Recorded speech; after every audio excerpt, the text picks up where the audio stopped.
Yeah, we on Boss Talk TV. Shout out to E. The reason you see me. New Orleans home searched by U.S. Marshals in less than 24 hours as investigators work to close in on escaped inmate Derek Groves. Yeah, and that's as the 2 remaining jail escapees have been on the run for more than 1 month. Wow, guys. Make sure you like, subscribe to the channel. We just want to give you a quick update on Groves and Massey, guys. You're about to be blown away about what we're about to say. OG Pyru, you there? I'm right here. OG, let's blow them away. Is there any signs of Groves or Massey? Man, look, I was on the dark web, and man, they're in total seclusion. But I just got word that they may meet us in Jamaica when we go to Jamaica. Well, we definitely look forward to doing it because I'd like to. So are they willing to interview while they're out the country? Man, you know, it's a possibility, but you know, New Orleans need to take a playbook from Columbus, Ohio. In Columbus, Ohio, they just had a female that was the police department, the FBI was looking for, and they have this group in Columbus, Ohio, Sean Stevens, and End the Violence. And it says this successful peace surrender from the ETV and End the Violence criticals function as a bridge for this individual. They went and got with her family. End the Violence went and got with her family, got her a paid attorney, went and discussed it with the police department, went to the police department, made sure that she would not be hurt or she would not be injured, and they turned her in. The police department thought that they was going to bring them to the jail so they could do something with her, but End the Violence took her straight to the courthouse, and they took her to the county jail. End the Violence put money on her books and got her an attorney. That's the kind of community intervention that you should have. Now, if Massey and Grove had that kind of support, this would have been over. So okay, let me get this straight. I get what you're saying, but it leads me back to 2 certain important people that you have to deal with in this situation. And they just so happen to be 2 females, Ann Kirkpatrick and Susan Hutton.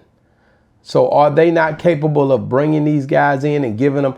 Ann already reached out and said that she'd give them great public offenders, public defenders. Public pretenders, the same ones that got them in the mess at the end. That's like giving the fox the hen house. He gonna eat the eggs every time. You cannot trust. They say if they won't treat you right, they won't teach you right. So if all of this came up out of Hudson and Olive Oil's their regime, how could you think they're gonna turn it around and make it any different? Would you trust them if you was Groves or Massey? Not at all. Not at all. I don't even know if they need some. I mean, it seems as, and you know, I'm not tooting your horn, but the only ones that's advocating for them is Boss Talk. Everybody else hooping and hollering and clowning. Nobody's asked for their community. These black lawyers, and we got New Orleans lawyers, we got Louisiana lawyers. Why ain't none of them guys stuck up and told brother, hey man, get in contact with us. We can do everything we can legally to try to make a safe transition. You ain't heard Nan Negro say nothing about this positive. Yeah, and you won't, because everybody's looking for ways to try to manipulate the situation, or like I said, they're not going to look out for these guys' best interests. To them, these guys are common criminals. They've already been, labeled as that. Now they broke out of prison or out of county jail, and they looking at them like, hey man, if you see these guys, they're armed and dangerous. Treat them as such. That's what they're telling everybody, and that's what they're going to be looking to do. So Massey, Groves, I'm telling you now, guys, whenever this time happens, because they're looking for you, just know that they're not going to come lightly. That's for sure. They pretty upset about this whole thing right about now. And I'm pretty sure they done made them the masterminds as well. Well, yeah, I pray that they stay dug in, stay positive, keep their circle tight, because the only interruption we'll have, it won't be from somebody outside. It'll be somebody closest to them that they're dependent on, that are going to fall victim and going to turn them in. So do you think they link back up, or they totally separate? Oh, they totally separate. They went their own separate ways. They don't even live in the same area, but they had the same idea of making their freedom. Massey's been run off before, and Groves got at least 3 life sentences, so they got nothing to lose. No, you 100% right. I don't think they have much to lose either. When you look at Massey was more of an outgoing person, it seems. Groves more of an introvert. Yeah. They have nothing.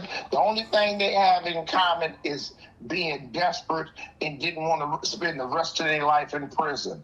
And I could understand that with the deplorable situations. Young guys, man, thinking that they're going to do the next 40, 50, 60 years in some kind of inhumane lockup. That's not even natural. Every time they need to run, every time they get them. So I hope they stay function and be patient, because time heals a lot of stuff. If they can stay gone 5 years and they can turn themselves in, it'd be a whole different dynamic. Wow. No, you are absolutely correct on that. When you look at Groves, he kind of disappeared with no trace. You know, that was different. Nobody heard or seen him, not even a glimpse of him since he left. Yeah, because Groves has the more serious. His life is more at stake than anybody else. You know, the little kidnapping that Massey has, that's a girlfriend problem. Groves got 3 hot murders. You know, he got 3 dead bodies, altogether 4. So he made some errors in judgment at a young age. You know, his case go back to 2021 in the French quarters, lighting up some stuff and hitting some innocent people. So his life has propelled where, like, man, now he realizes, damn, I did something really dumb and in emotion, but I can't sacrifice the rest of my life in a cage. So there's very few people think like this, but I believe he feel like, man, I'd rather be dead than sit the rest of my life in prison. Now, that's not an option I would take. Man, you got it right, OG. And when you think about it, it's just a crazy world we live in when the jails can't even feed the inmates, and the inmates take off because they're not being nourished or fed properly. And it's justifiable by all the workers there, because it seems like every worker there except for Susan Hutton, who was letting them out, was trying to let them be free. It's like having somebody starving and not feeding them. At some point, that person is going to turn around there and eat you. You know what I mean? So at the end of the day, man, it's just crazy how this thing, played out. Very unfortunate, guys. Get in the comments and let us know what you think about Groves and Massey still being at large. And do you think that they'll be gone for that 5 years, or do you think they'll be back more recent than that? Let us know what you think. Also, just make sure you continue to watch, like and subscribe to the channel, and share our things that we're putting out here, our videos. Share it to other people. Groves and Massey are still out doing their thing or whatnot. How do you suppose this thing ends? Get in the comments. Let me know what do you think will take place at the end. Boss Talk 101 reviews. Yeah, we on Boss Talk TV. Shout out to E. He the reason you see me.